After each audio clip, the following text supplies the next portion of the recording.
Let's talk about miniatures.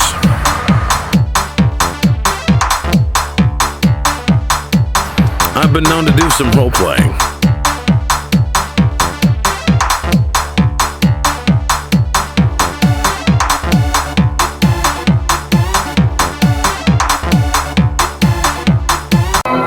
Welcome to Miniature Mashups, Episode 6, The Great Outdoors.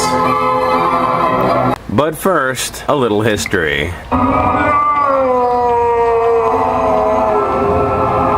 In spite of the fact that Dungeons & Dragons grew out of the fantasy war game known as Chainmail, the Red Box, and all the way through 1st and 2nd Ed, did not require miniatures to play. In fact, many groups just relied on the theater of mind. However, many DMs found miniatures to be a great aid visually, and allowed players and DMs alike to stay honest about where their characters were located geographically, what they could see, and who they could act upon. Without using miniatures, you might find that your characters are never caught near an explosion, or are always near the secret lever or the treasure or wherever they need to be at the time. There were no real battle mats, at least not as we think of them today, and miniatures could be used on anything, notebook paper, even on models. The informal nature of miniatures back in the early days meant there was no reason for them to slow down gameplay ever. They were just a visual reference and you could keep rolling with the action. Cut to D&D 3.0. Suddenly Dungeon Masters are posed with a quandary. Do they want dungeon tiles that emphasize ease and speed of play? Or do they want something more visually interesting?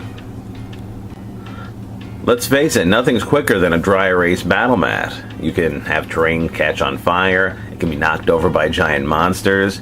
You're only limited by your imagination and the use of your hands and a dry erase pen. However, it does look as if your adventuring party has wandered into the land of bad geometry homework. And it is sort of a shame to see beautifully painted and sculptured miniatures on top of simple line drawings. On the other hand, if you go for something visually interesting, like Dwarven Forge's 3D terrain, you'll find that they're very expensive, hard to transport, and also slow down play quite a bit. You can't really transform the terrain, it's sort of stuck as is. The dungeon tiles put out by Wizards of the Coast are actually the worst of both worlds, as they really are just 2D drawings, but they're also very slow because there's so many of them and they're so small. Cut to 2.5D, a recent development in Dungeons & Dragons, and you can see that you get something a little more interesting visually, which also works very quickly. You just slap a few of these down and you've got yourself a dungeon. Unfortunately, in every Dungeons & Dragons campaign I've ever played, at least half the battles take place above ground, out in the forest. 2.5D isn't really cut out for this. Instead, what I use, and I'm sure many others do, is a clear battle mat, and I use a sheet of plexiglass on top of it, which I draw with a dry erase marker. In fact, I use several. But it could take forever to draw a natural setting. Lots of trees, lots of rocks, water features.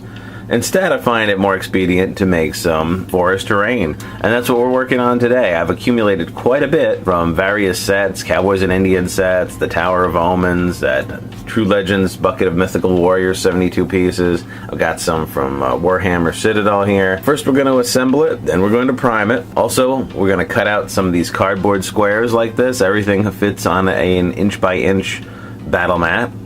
As you can see, I use many different shapes. The more regular, the better. Next step, we're going to hot glue them on. Hot glue the pieces of terrain onto the cardboard, like so.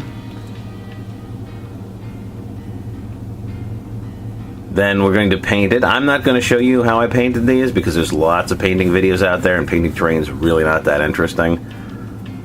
And lastly, we're going to flock these terrain pieces. What I use is green tea. I've got a ton of this stuff. I don't drink it because it's heavily caffeinated.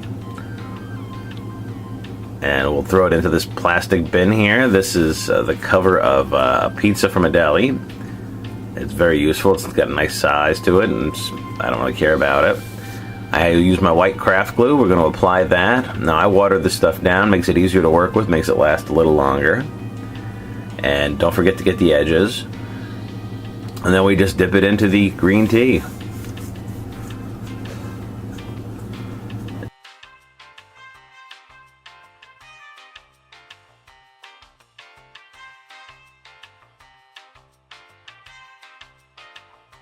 And here's our finished product.